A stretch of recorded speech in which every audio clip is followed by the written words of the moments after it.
Okay, so today what we're going to do is take a look at the last segment of our unit, which is homeostasis.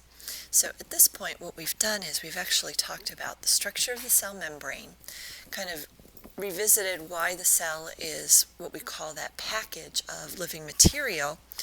We've also looked in very much detail at the cell membrane. We've also looked at the different transport mechanisms, both active as well as passive, that can exist. And we've also looked at the internal transport systems, both within a cell, through the endoplasmic reticulum and the Golgi apparatus, and also how things are transported within multicellular organisms. All of these things that we have discussed are the primary regulators of a condition called homeostasis. And I know you've heard that word before, so we're going to actually kind of take a little closer look at homeostasis, look at some specific examples that are typically used, so that way when you take the Keystone exam, if they use some of these examples, you know what they're trying to get you to think about is homeostasis. A lot of times they will use some of these examples in their questions, and it's not that you need to know anything about the system, but you need to be able to generalize and understand that it's talking about homeostasis. So on your notes, you see this kind of half of a graph grid structure. Okay, so this part here, the horizontal dash line, is your x-axis, and then you've got your vertical y-axis there. If we were to plot something along there, that x-axis, that horizontal steady line, represents homeostasis. Now we are going to be writing some other things on there, so just so you know, I'm putting things up here very big, simply because that way then you guys can see it. So this line here, the dashed horizontal line, represents homeostasis. Homeostasis we need to think of as the ideal state. In other words, everything is running exactly the way that it should, and in this particular instance, for whatever specific thing we are looking at, therefore we are maintaining that very stable internal state. Now, homeostasis, though, very rarely exists. If we were to actually look at what happens, if we were to actually kind of plot the state, let's say we were looking at something like body temperature. Okay, we would start with our body temperature here in the morning, which is actually kind of around normal. Let's just say right here. Okay, it's about normal.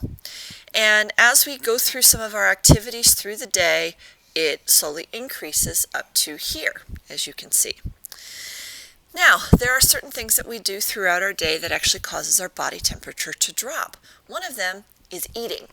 So when we eat, we actually put more energy into the digestion of food than we do into maintaining our body temperature.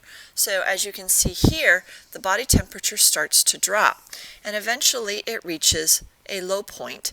And this would be when our body's thermostat kind of kicks on and goes, oh, wait a minute, whoa, we're a little too low. We need to kind of kick on the heat and bring it back up. The heating systems in our homes work very much the same way.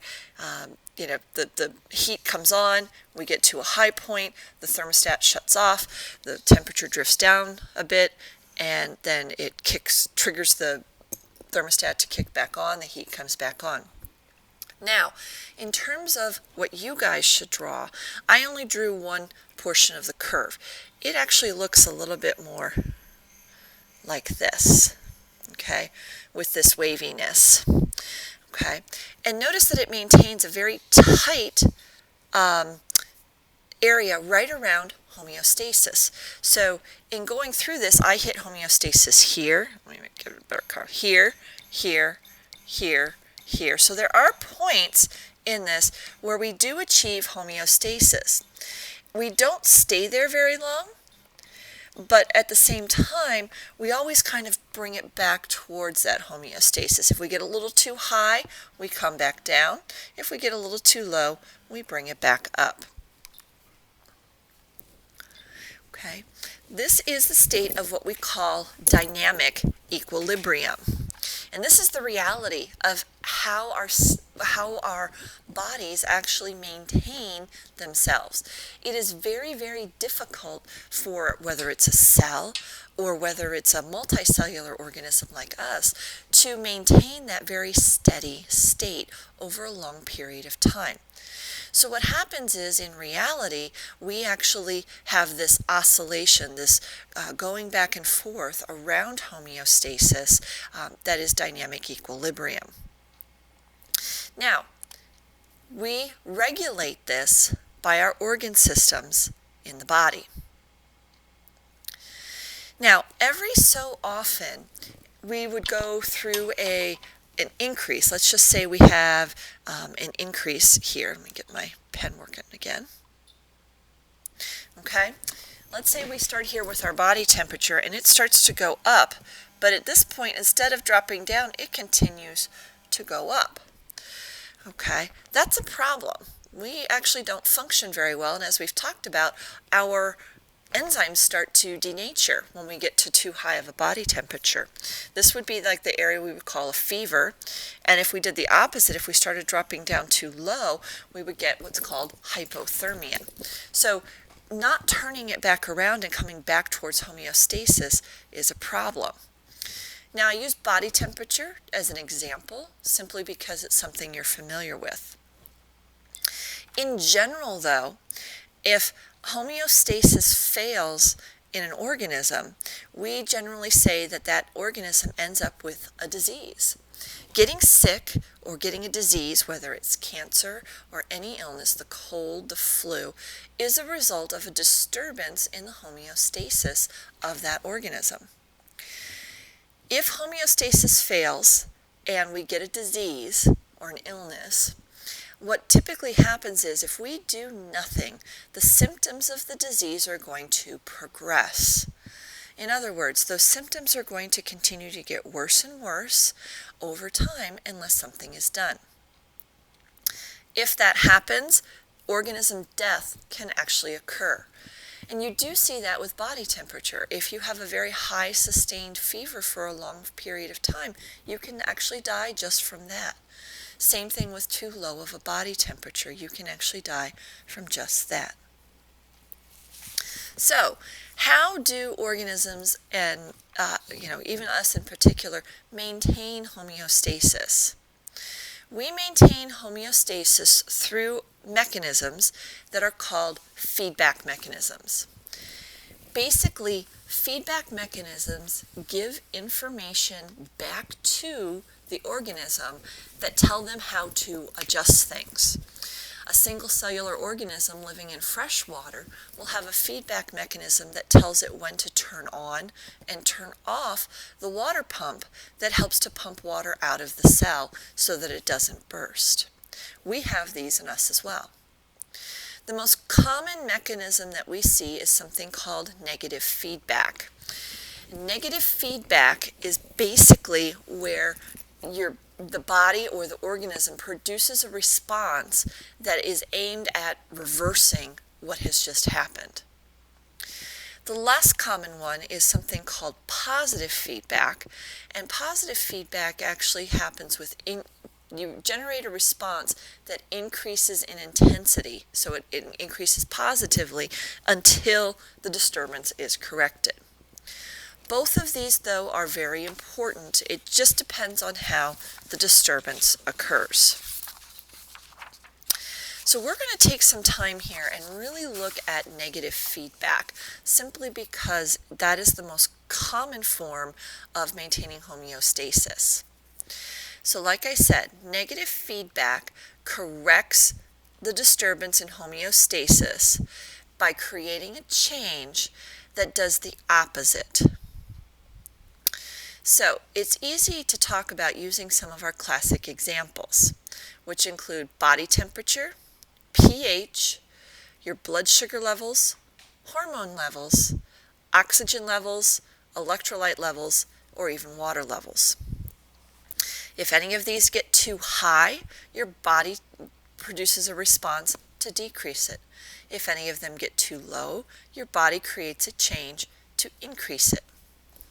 So what we're going to do is we're going to go through 4 examples. We're going to go through the body temperature, we're going to do blood sugar, we're going to do the water levels, and we're going to do the pH. All right, so you see these diagrams, you have 4 of them, and what we're going to be doing is we're going to be filling them in. The first negative feedback example we're going to look at is our body temperature. And the disturbance that we're going to generate first is that the body temperature increases. So let's say we're working out, our body temperature increases, okay? That triggers a change in our brain. The brain actually opens up the blood vessels at the skin and also triggers our sweat glands to release sweat. This actually helps to transport heat from the center of our body to the outside and then let it dissipate into our surroundings. Now, as that happens, our body temperature is going to decrease. Now, if our body temperature decreases too much, let's say we go from being in a very warm environment where we need to release heat to a cooler environment where we don't want to release heat, and our body temperature drops too low, then the brain is going to close the blood vessels and start our process of shivering, because those muscle contractions will actually help to keep us warm. Okay, the second example we want to look at is our blood sugar level. After we eat, our blood sugar level actually increases because we're we're digesting down the carbohydrates into glucose, and that glucose goes into the bloodstream. This triggers our pancreas to secrete a hormone that I know you guys have heard of, which is insulin. Insulin causes the glucose to get stored in our cells. It's basically the signal to our cells that, hey, you guys need to take out some of this glucose from the blood. Now, a little while after we have eaten, once that digestive process has stopped, we're no longer adding blood sugar to our blood, and we can actually reach a period where we actually have low blood sugar. Okay, whether it's because of the glucose getting stored or the time since we last ate. The pancreas, a different set of cells in the pancreas, will then release a different hormone called glucagon. And what this triggers is the glucose to get released from its storage area.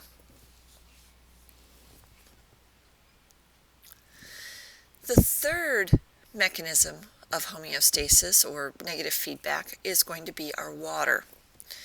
If we look, the biggest area that we have water is in our blood, and our blood is actually what we monitor a lot. I mean, you saw blood glucose, how we monitor body temperature is in the bloodstream, just because it travels to all areas of our body. So we actually have a mechanism by which we look at the water levels. If our water levels are high in our blood, it is actually detected by our kidneys. And our kidneys, in addition to our skin, work together to get rid of excess water. And we've all had that. We have a lot to drink, and what do we have to do? We have to go to the bathroom. Now, as we get rid of that excess water, sometimes we reach a period where maybe we're not bringing in as much water into our bodies, so the water levels can actually drop inside of our blood. What this means is our kidneys will actually work to return more water into our blood after it has filtered the blood. And again, that can increase the water level, and if we are intaking more water then it can cycle back. And you can see how all of this is a cycle that actually repeats itself. And that's what gets the up and down oscillations that we saw in dynamic equilibrium. All right, the last one that I want to look at is pH levels, especially since we talked about pH pretty recently. Again, we're going to monitor this in the blood because the pH of the blood is reflecting what's going on in our different tissues. Okay, first of all, our blood pH levels will drop. If they go down low, that means, remember, that it's an acid. Now, an interesting change that happens actually affects our breathing. We actually breathe faster when our blood pH level has dropped, and our kidneys also release a base. Remember, acids and bases neutralize each other. So by releasing a base, we'll actually bring that blood pH back up to the levels that it needs to be. Now, after a little while, we may actually end up with blood pH levels too high. Our blood pH level tends to be right around 7. It's a little bit on the basic side, but when we're saying that the pH levels rise, we're saying it's too far into the basic side. So when this happens, we actually decrease our breathing rate, and our kidneys are able to release a different compound. Now they're able to release an acid to help lower the blood pH. And again, you can see that this it creates that cycling that we talked about, that up and down. Let's see if I can draw it here. That up and down type of thing that we talked about around the level of homeostasis. Okay? All right, so that kind of talks about homeostasis and our homeostatic mechanisms. So this actually completes our look and our introduction of new material for the unit.